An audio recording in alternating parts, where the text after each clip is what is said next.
Well, once again, I'm here to discuss a topic that I have had multiple questions about recently, and I always get multiple questions about this topic, and it's a really important topic to go over.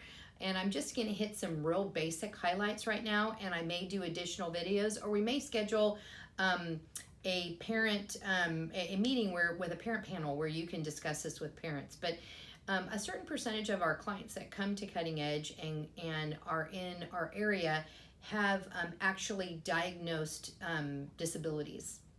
And people always ask me, a big question that comes across is, where's the best place to live if your child has a disability? Well, they actually do rank the states on that, and unfortunately the center of the country doesn't do nearly as well as the coast, and has a lot to do with your particular state and how much they choose to embellish or focus on their special needs programs and those types of programs, health and human services programs. So Texas doesn't rank real high. It actually is in the upper 40s of the 50 states. However, one area that I find parents really are having trouble accessing information about or being aware of is, what does the state of Texas offer?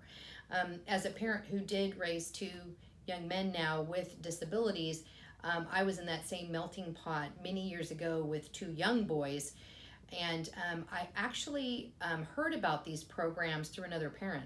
Didn't hear it from the school, didn't hear it from any other resource except parents speaking to parents, which back in those days, that was the most powerful resource, and I really still think it is. So the state of Texas does have Medicaid waiver programs. And people says, oh, Medicaid, I can't, my income's too high. These waiver programs are not based on income. They're based on the child or individual's disability. So unfortunately, because Texas does not really embellish their programs a lot, there is a really long waiting list for these programs. I can tell you that when I got into these programs or signed up for the waiting list on these programs in the late 90s, my boys got services in 2006. So it took quite a bit of time. I understand that waiting list is about double now. But if you have younger children, or even if you have a child that's not younger, these services or this Medicaid goes through their lifespan. So it's still significant to get on these waivers. So depending on the disability, you may qualify for these waivers or you may not.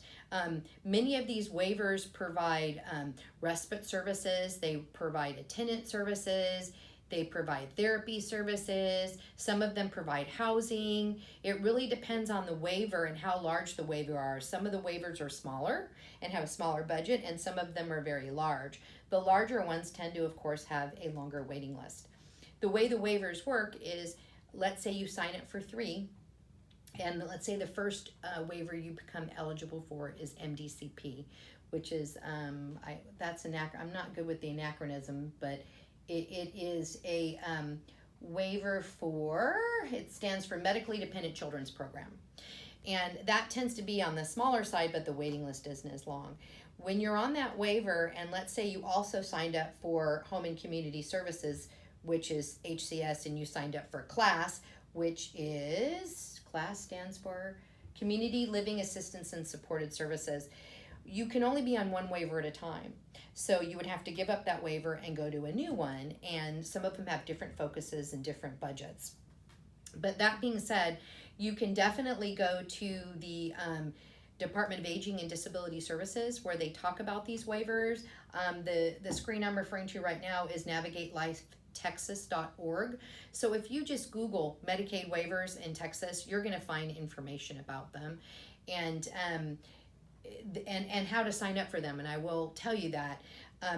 But you can only be on one waiver at a time, and when you get into this program, you are set up with a direct service agency, and you're also set up with a case management company, and those companies work with you together to form an annual budget. And this budget comprises in-home respite, out-home respite, attendant care, therapy services, all different things.